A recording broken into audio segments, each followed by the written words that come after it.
Hey, welcome, Mental Health Warriors. Thanks for tuning in. I got a great show for you going on today. It's a little bit early. We're going to dive into some ghost tales, if ghosts really are true or not. I'm happy to have Big Earl here. He's joining us, Nick. And All then, if right. you guys remember from a couple episodes, soon to be retired, Sergeant Major Campbell has decided to come back on the show, and hopefully I can get him on some more. But before we dive into it, I just want to say be sure to go out to veteranstrashtalk.com. Go out to our shop, go out to, watch all of our podcasts and things. You can get your merch. I got the t-shirt on now. I got my Veterans Trash Talk Mental Health Warrior t-shirt. And like I always say, it's the shirt that could save a life because, it was actually Linda's idea, if you watched the podcast last week, to put that on the back of her shirt. And so it's really great. And it's you just never know who's having issues and problems. And when you walk by somebody and they look at your back, they can, a lot of people don't know about that text number, the 741-741 or the 988. But before we jump into the ghost stories, just remember that October is ADHD Awareness Month. And wait, where's the cat at? Where is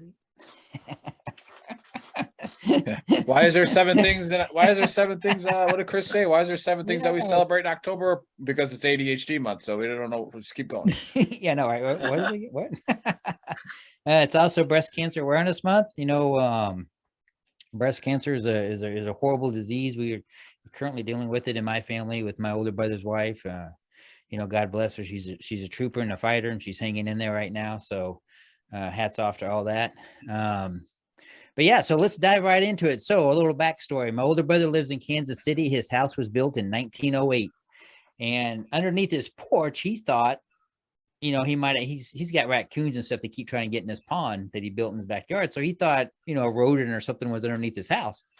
So he moved a security camera underneath his house. And we're going to pull that first video up, the 18-second video. This is the first video he took back in August. And then we're going to show it. And then we're going to debate with Tom and Nick on whether or not they think that's real or not. Yeah, the videos are up right now. Is he showing it? Yeah, the ghosts are floating around. So if you look at the first one, you watch it, and you see the right towards the end, it grows legs and walks off the screen. Does it really? Yeah.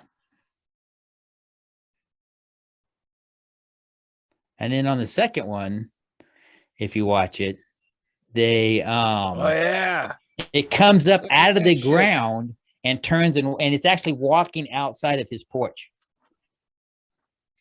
Now, is that not his craziest thing? So I called him today and he checked. He didn't have anything on the camera today from it. So you guys, you take a look at that, put a message down in the comment section and let me know what you think about it. And if you guys got anybody that's ghost hunters out there in the Midwest, you put it in the comment section. Maybe we get you over to brother's house and do a show on ghost hunting since we got Halloween coming up in the month. So what do you think about that, Big Earl? Yeah, I believe in ghosts. So there's like, they always talk about like evil spirits, but if there's evil, there's got to be what? There's got to be good, right? Yeah. Otherwise evil wouldn't exist. So why are there not good spirits? So I think what we have to determine is, what is this spirit? Is it good or is it evil? What does your brother say? He thinks it is a man. We know that people have died in his house. We know that just from the history of the house.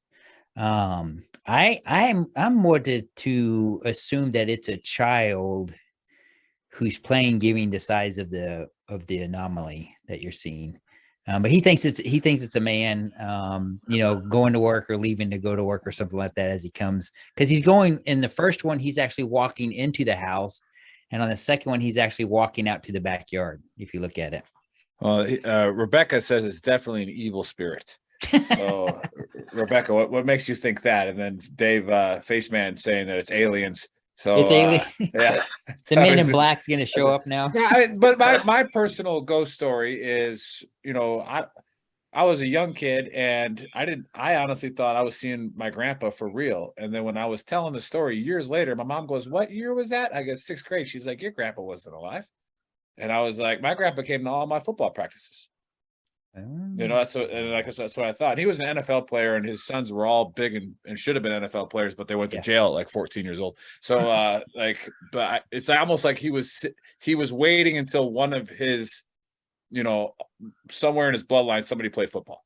Yeah. You know, and it was like, but like I said, I swear in sixth grade, I saw him at every practice with the nose tube in and the breathing, the oxygen tank with a nurse, and he's been dead for years. So yeah, wow. they're real. But so here's a story. My grandmother passed away, and Junior was a year old, and he's asleep at night. And for 3 days, over the baby monitor, you can hear both them having conversations. You can hear my grandmother's voice and hear Junior. And I walk in the room, and he's standing up in the crib. I'm getting goosebumps talking about. He's standing up in the crib, looking, you know, towards the back wall, and he didn't know I'd walked in the room, and he's standing there talking. Of course, her voice had stopped, and then I left and went back into the bedroom, and you know, a couple minutes later, it started back up again. They started having a conversation. So yeah, I've always believed in ghosts. I've been at my brother's house before. I stay in the same room. I've actually woken up to the blankets being pulled off me in the middle of the night one time, but he hadn't had any ghost things go on in his house for years. That was all kind of when he first moved into it. He's lived there for almost 30 years. Yeah. So what do you think about that, Tom? What's your take? I showed you the videos where I was at the retirement party. So yeah, So I'm a fan of ghosts, and I don't know, Trees. I know you guys were talking about ghosts in the man cave when you're down here. Oh yeah, she told the story about in Hawaii. Yeah, so we've got a ghost. The Menehune that's around, man.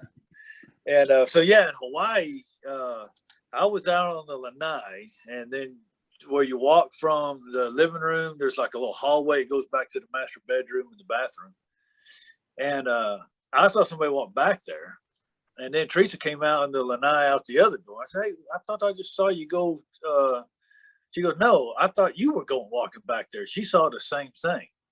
Oh, wow. And but then we moved to Georgia, and we moved to Kentucky. From Hawaii, and the ghost was with us there in Kentucky, and we'd see it walk around the house. Then we went to Georgia, and then it started becoming a little more playful, and we like open stuff and wow. And would make a bunch of noise. And Teresa, whenever I was traveling, Teresa would and it started messing around, Teresa would tell it to shut up, and it would shut up. It'd quit making noises. It'd quit opening and shutting stuff. So then we moved from Georgia to here, and yeah, of course, the ghost followed us here. Oh wow! And in fact, when I got home today, Cheyenne, the hound dog, she would randomly. I mean, she's real skittish when people come over. She don't like the ghost. When the ghost is around, she'll go hide in the closet. Oh wow! And so anyhow, the ghost is out here somewhere right now, because when I got home, he's drinking your moonshine that you made. Yeah, the ghost is drinking your moonshine. Yeah, he's gonna be drunk. He's following you for the moonshine. He can't tell me no damn different. Well, you know, we had a I just lost my train of thought. Dave says put a cat in the room, Tom. Oh, there you go. Yeah.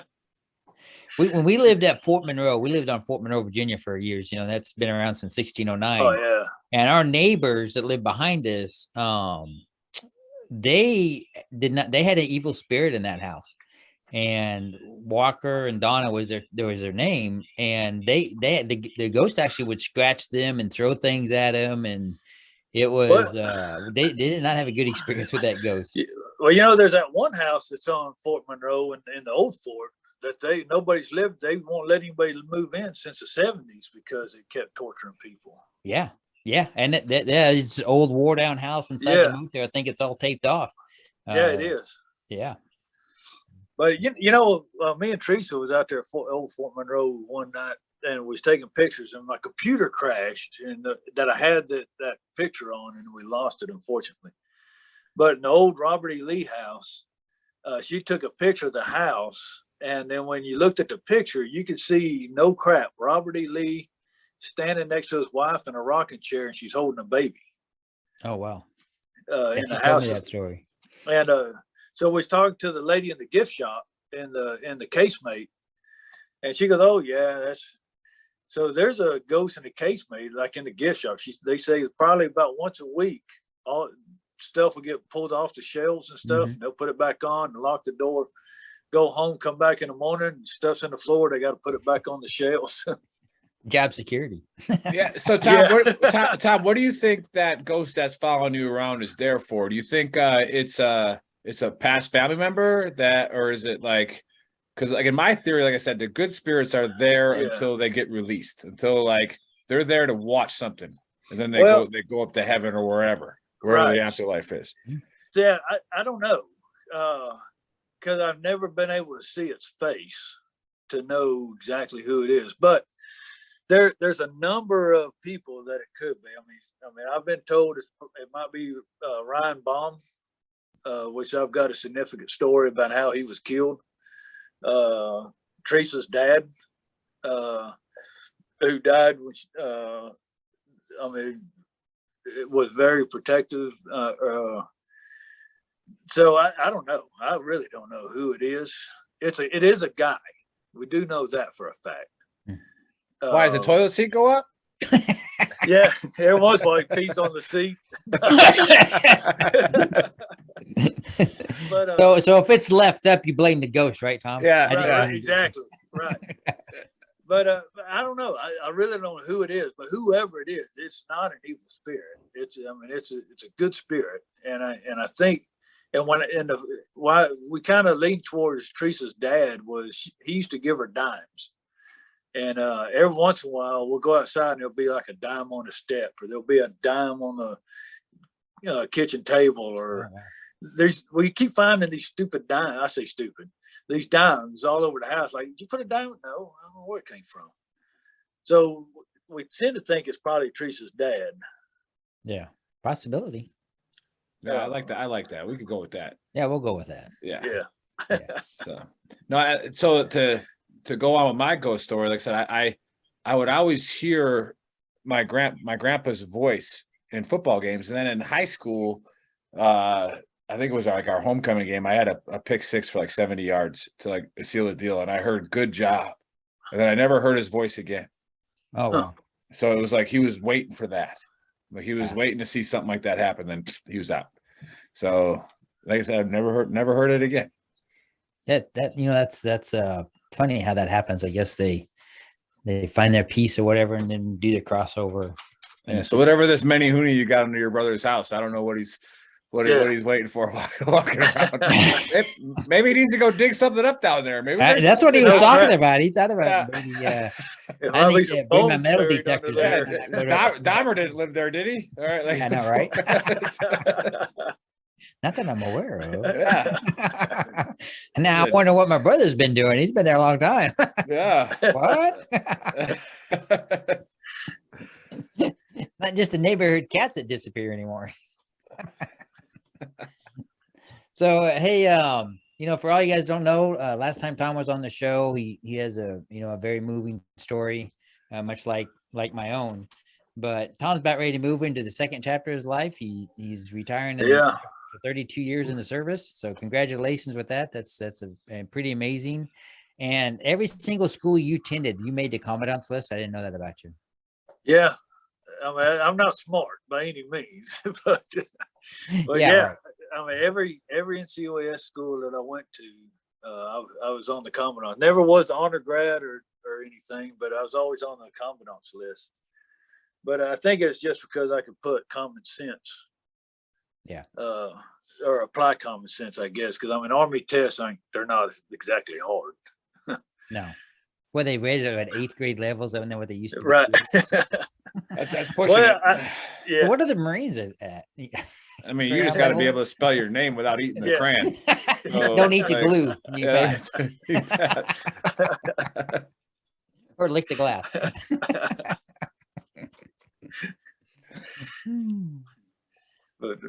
No, but that says a lot about you, Tom, because that's just your character, as a leader, and you know as well as I do, with everything going on, not only in the service, but in the community at large. Is why I started the podcast, the Mental Health Warrior, to try to help people. And you found a way to go out and tell your story, but you use comedy to tell your story. You go out, and I don't know if you know this, if you guys don't know this about Tom, if you watch on, he kind of alluded on that. He's actually does stand-up comedy. And it's quite funny, actually. I think virtually there was one show you were doing or something I watched, and I was laughing my ass off. I was actually shocked.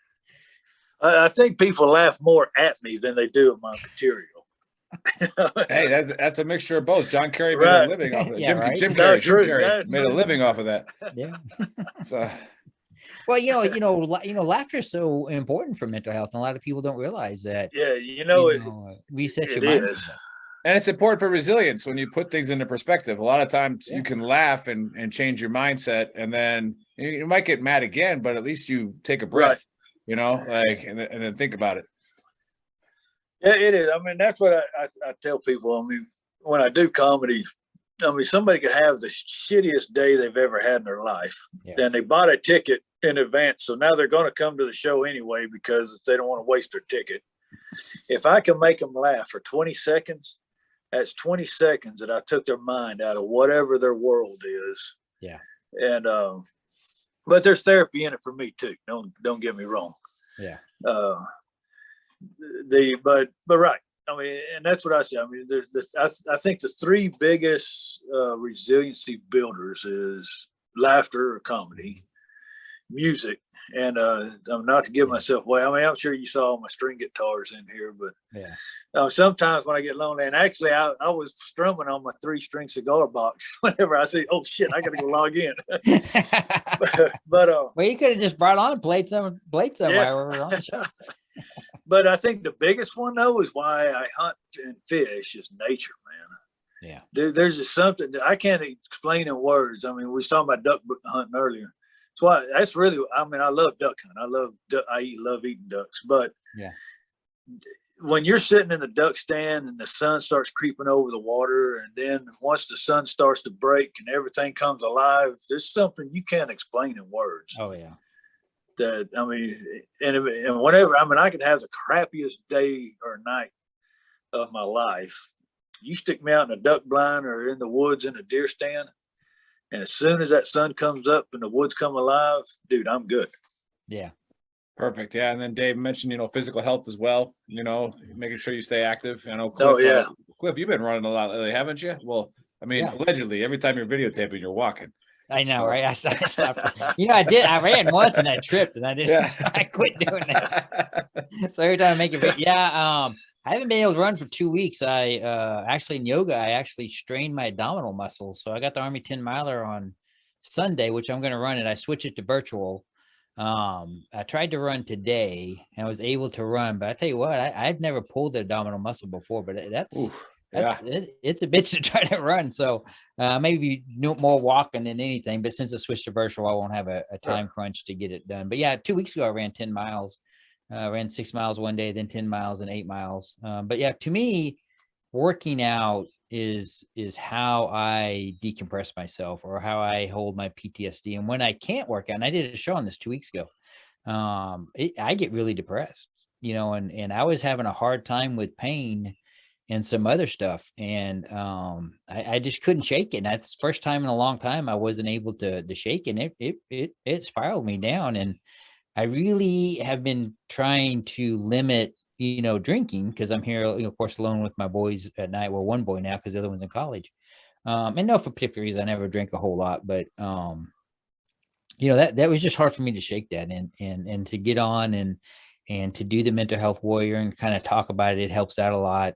Just kind of put it to the forefront. But that was tough. I had a hard time shaking that. Actually, I had called Linda. If you watched the show last week, I talked with Linda about it because we're good friends. It's hard, but changing your mindset to something different is very important. And so what I did, physically, I couldn't run, but I have a gym here in my house. So I went downstairs and just jumped on the bike and rode the bike and did the elliptical, and that kind of helped some. But it's very important. And that's a great point. And that's one thing I always talk about is it's always important to have a bunch of tools in your toolbox. And I'm sure you'll understand this, Tom, and probably elaborate on it. And you too, Nick, is you just never know what that day is going to bring and what tool you might need. Right. So we're big car guys. I'm a big car guy. Tom, you drag race cars. And sometimes you just got to find that one special tool to get that nut out and get it unscrewed. So, I had a mental health appointment this morning, and that we talked about just that. Because right now, I'm not going to lie to you. I mean, I've got 3 weeks left, and then I turn into a pumpkin literally on Halloween Day. Yeah. And so every day, my mind's a freaking whirlwind right now. And then, like yesterday, when I was digging out TA50, I opened boxes that hadn't been opened in years. Yeah. And some of the things, like one of the boxes I opened and had some bloody stuff in it. And it took me back to how that blood got on that stuff. So it's just a freaking whirlwind. But you're right. You got to have avenues, because when I tell my story, and I think I talked about it last time I was on the show, the idle mind is a devil's playground. Yeah. And what I found when I started getting in my depressed modes, right now it's a whirlwind. I mean, I'll go from extreme anxiety of what the crap am I going to do when I grow up, to depressed because I got to grow up, to more anxiety of what I'm going to do when I grow up, and it just repeats itself. But what I found, though, somehow is rhythmic. So like welding, I love to weld, and sometimes I'll go out there. I mean, if you looked out there in the shop, you'll find pieces of metal out there with just beads welded on it, just aimlessly. It's just something about occupying my mind and concentrating on the pool, the molten pool, and then the rhythmic sound of the bacon crackling. Yeah. And saying that's why those string guitars are in here. It's just that rhythmic. I mean, like the other night, yesterday, after I went through a roller coaster of emotions, digging out all this equipment. And then I got my little 3-string and sat there and was playing a blues riff. 2 hours later, I'm still playing. I didn't even know 2 hours went by. Yeah. Until Tree's like, hey, are you going to play something else? Because you've been playing the same thing over and over. But I think, but it's right. You've got to do something. And for me, it's just, if I can occupy my hands and my mind, then I'll start getting out of that low spot. Yeah. And that's what I do. I'll go out and work on the Mustang, whether I'm just, piddling with it, cleaning it or whatever. But for you guys who don't know, and I hope you don't mind me mentioning this, Tom, that I know you were a sniper in Afghanistan, but when you went to Iraq, were you sniper also in Iraq? No, right. Yeah. And Iraq was when they brought the 3 snipers in to try to get me. And then one of them is one that killed Sergeant Ryan Bong, who was my spotter and my medic over there.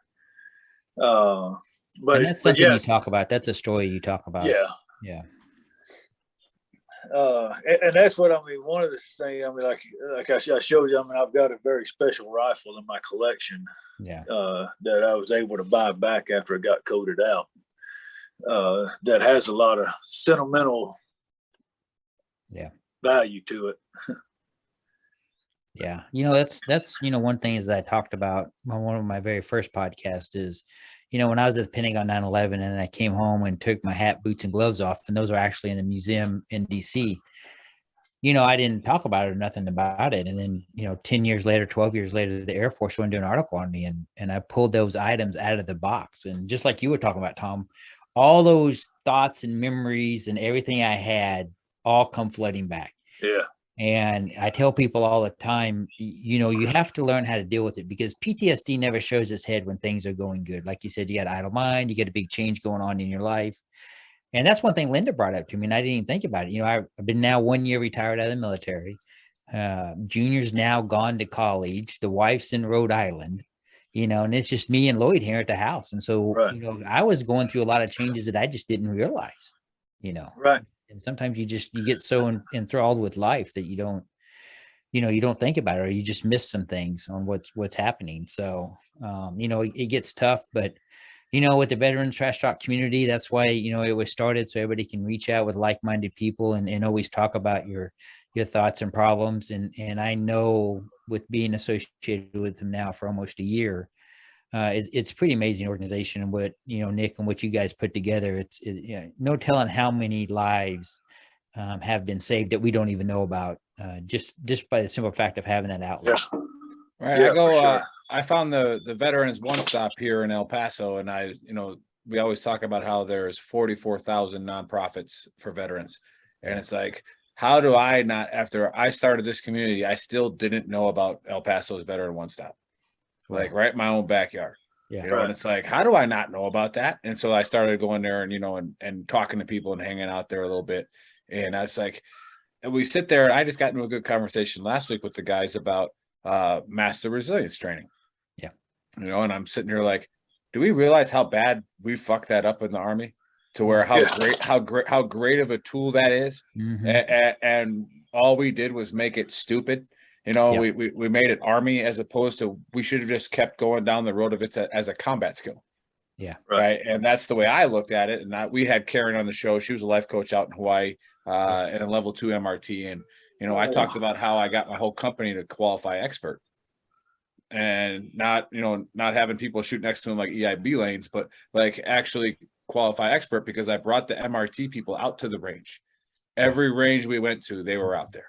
And it's like, they got them in the right mindset. You know, they shot 33, 34. We go give them some more ammo, go try again. But, you know, it's like, you're shooting in the 20s, something's wrong. And it's not just going to have a sergeant yelling at you to proper trigger squeeze and put your leg up a little bit. Like, no, they need to change their mindset. And like, that was so effective. But yeah, that's what I love about, you know, and like you said, Clifford, the same mindset, but I also like the different mindsets, because I always like to say veterans get lumped in just like any other minority group, to where we're all the same. No, we're not. Right. However, we have shared experiences, and most of us have shared values. Yeah. So we're able to get on the same page that way. What were you gonna say, Tom? Right. Yeah, no, I mean, the other part though, and we don't, even in the resilience part, we don't talk a lot about it. We talk about hunting the good stuff and all that good stuff. Yeah, but I love hunting good stuff. I talk about it all the time. That's my favorite. It's an easy one. That's why I think it's people like it. It's easy, right? PTSD is PIP. Put it in perspective. but you know, I mean, reality. I mean, exposure, man, is it. It doesn't make. I mean, as you talk about it, it's easier to deal with it. It doesn't make it any more or less significant, but it's easier to deal with. And that's what I was up with SOCOM the day before I went up to my daughter's wedding. And that's a tough group. I'm telling you, I'm in a lot of type A personality guys up there. But I talked about that exposure piece of it, and I shared a story with them, which is normally a hard story to get through. But if I hadn't told that story numerous times, I wouldn't ever be able to tell it without breaking down and crying like a little schoolgirl. But it also, though, it helps us. The exposure, though, affords us to use our coping skills without being able to without breaking our mind down. Yeah. But that's important. Go ahead. Yeah, go ahead. Yeah. The other part, though, is I'm on a campaign now. One, I think we got to rename mental behavioral health. What a horrible name. Yeah. That's got stigmas all by itself, and it's not behavior that we're trying to fix. And that's why I'm on either mental health or something to that line. But we got to quit using it as a reaction to crisis. We got to start using it as a maintenance. Right. Get ahead of it. Yeah. Right. And actually, I just shared this. I mean, the kind of my analogy of that concept is, and I use drag racing, is just, if I had $1 for every motor I've blown up, I could probably build another motor. But when I blow a motor and I take it and I get back to the shop, pull it out of the car, I take it apart, see what went wrong, try to fix that so it doesn't go wrong again, rebuild the motor, put it back in the car, and then go race. But if I don't maintain that motor, I'm going to be pulling it right back out to rebuild it again. And that's the crisis part of it. But if I maintain it, then it's longer before the next crisis happens, and I have to pull it back out and rebuild. And that's one thing I hated to see with the resiliency training. You know, I was a master resiliency trainer, and I ran that program for TradeDoc for several years. It's just like you guys were saying, that the Army bastardized that program, and that program, if you look at it the whole, that's exactly what it did. I mean, that's what they were doing. They were taking. It's a tremendous program. Oh, like, it's just, like I said, like you had this, people start, like, just like the Army does at the lower levels, they'll send people like, well, if I send this guy and he becomes MRT, then I might lose him. And so we'll just send this guy over here. It's like, send your rock stars to MRT. Yeah. You know, send your guys that are killing it. And that way they could be like, how can I use this to make all my guys killers? Yeah. You know, and it's like Right. you can. Like you can use Right. it Yeah, for we had running. strict restrictions on who could go early on. And Right. then it turned into, hey, you need to go to this program down at Fort Jackson. You know, it was the same thing with this training. You know, assist was good training. Probably saved a lot of soldiers' lives. And then the Army says, oh, we're not going to do that no more. It's too expensive. We're going to come out with our own ACSI, and it's not the same. But you know, it is what it is. And you know, there's good people out there, and they always try to do the best job that they can with what they have. So, and I like Tom's point about, you know, that cultivating that narrative change, like I always talk about. And if you really want to get ahead of mental health, behavioral health, like he said, it just, that can change my narrative immediately when somebody says it. No matter my biases can fire, no matter how good of a person you are telling me about it, my bias has already clicked in. And so you got to be able to find something that doesn't exist with bias. Right. And, you know, just rename it. Now, I'm not the guy to rename it, but that's how you get ahead of it. And that's what I keep saying, like mental wellness. I mean, we have our that's wellness what came centers. to my mind right away. Right. Yeah. We have our wellness centers that covers everything except for our minds. I mean, ears, nose, eyes, our physical health. And the wellness center should include that. Why doesn't it? Right. I mean, it's part of the triad. If you think it is. I mean, as we talk about the new our H2F, our holistic health and fitness, and there's 5 domains in there, and 2 of those domains are hard to sell, and that's the mental. And we call it well, it's not the behavior domain, it's the mental domain. Then the other one is the spiritual domain, because everybody ties it to religion. It turns them off right off the bat. Right. But right, we got to change the narrative and 2 things. We got to change the narrative, but then we also got to get people to tell their stories to flatten the stigmas. Yeah. Right. That's the biggest thing, you know, and you know, back when I started telling my story, there was nobody doing it. I mean, I was the first active duty officer ever to publicly speak about my suicide attempt. And now, you know, there's a lot more that do it. And, you know, Tom and I, you know, we talked about that a lot, and it's therapeutic to me too, to go out and tell my story. I used to hide my emotions, and I quit doing that. Because I just want to be raw with it, you know, when I tell those stories or that story, because I think that resonates people when you're just brutally honest about what I went through and how I felt. And, you know, like I said, it doesn't make me any less of a man or a person or whatever, because I sought behavioral health. If anything, it's quite the opposite. But that was a tough pill for me to swallow, right? Because I'm a type A guy. We're all type A. And, you know, when you have an issue, a problem, you don't want to admit to it, right? That's why, you know, when you go to retire, your medical record goes from 1 inch thick to 5 inches thick, you know, right? Because you don't want to admit that you have all those aches and pains. You know, so it's a tough pill. But hey, we're gonna wind this down right now. I gotta go get my son from school. As you guys know, I'm a stay-at-home dad right now. But you're a depender. That's right. Hey, my wife, she's picks up 06, so she'll promote sometime in the spring. So rock on. We was hoping it'd be sooner than that. We'll have a big party when she gets promoted. But I want to thank everybody to tune in. Before we get off here, Tom, do you have any last words? And we'll finish up with you, Nick, and then we'll sign off. I appreciate you inviting me back on here. Anytime, brother. You come on anytime. And it is. I mean, I'm figuring out what I'm gonna do when I grow up. I got 3 more weeks before I'm a grown up, and then but you know, one thing I'm excited about though, and this was, is what my post-retirement is going to look like. And so I just found out literally just the other day that the Army suicide prevention program is not a funded program. Well, the units have been tasked with execution of tasks, but they got to figure it out how to hide. So that's going to be, so anyhow, I'll end up building that for the Army.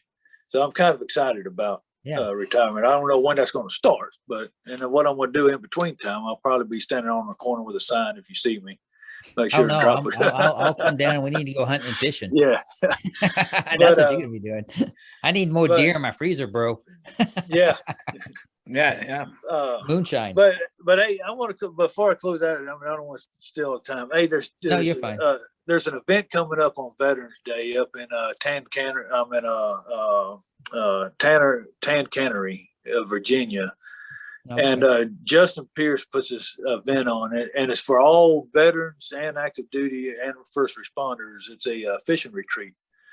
and it's Veterans Weekend. All you got to do is just Veterans Day weekend. You show up, whether you fish or not. He'll provide all the fishing gear. You bring your own if you want.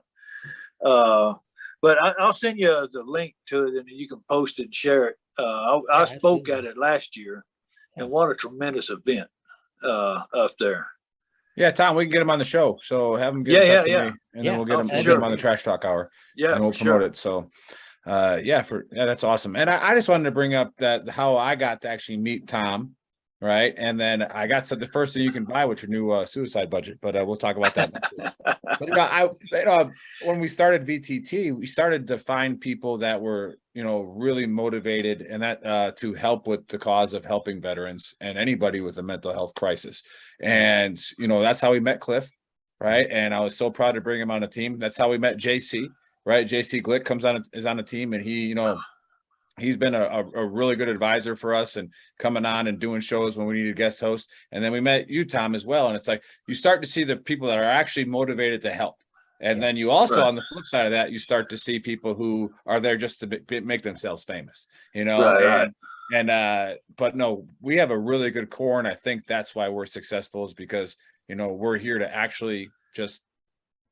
Doesn't matter what your issue is, we'll listen to it, and we might make fun of you, we might point you in the right direction, who knows what we're going to do, but it's going to get talked about. But thanks for having us on, Cliff. And again, our community just keeps getting bigger, and it's so awesome. Yeah. Hey, I want to thank both you guys for tuning in today and supporting my podcast. I want to thank everybody who's out there watching the show. But hey, we just come out of Suicide Prevention Month in September, and now we move into October, and then we got November and December, and so that sometimes becomes stressful time. As my suicide attempt was in December towards Christmas time. But hey, please take care of yourself. Call that buddy, friend, or anybody that might have went quiet or silent, and just say, hey, how you doing? And check up on them, especially if they're having a big change in their life, like Tom's going through right now with retirement. But we all here to take care of each other, and that's why we're here and what we do. Be sure to go out to veteranstrashtalk.com, look at all of our podcasts out there. There's some really great ones out there, and also go and to the merchandise store and look at our t-shirts and the buttons and other things we got and hats. Every time I go to a car show, I have that hat right on the front, and it always brings up conversations. So the next time I have a car show, I'll be sure and post it because I've been doing quite well with that. But hey, you can use the promo code Charlie Bravo 202 2022, and you can save 10% on your complete order. But I want to thank everybody for tuning in. You guys have a great evening. Take care.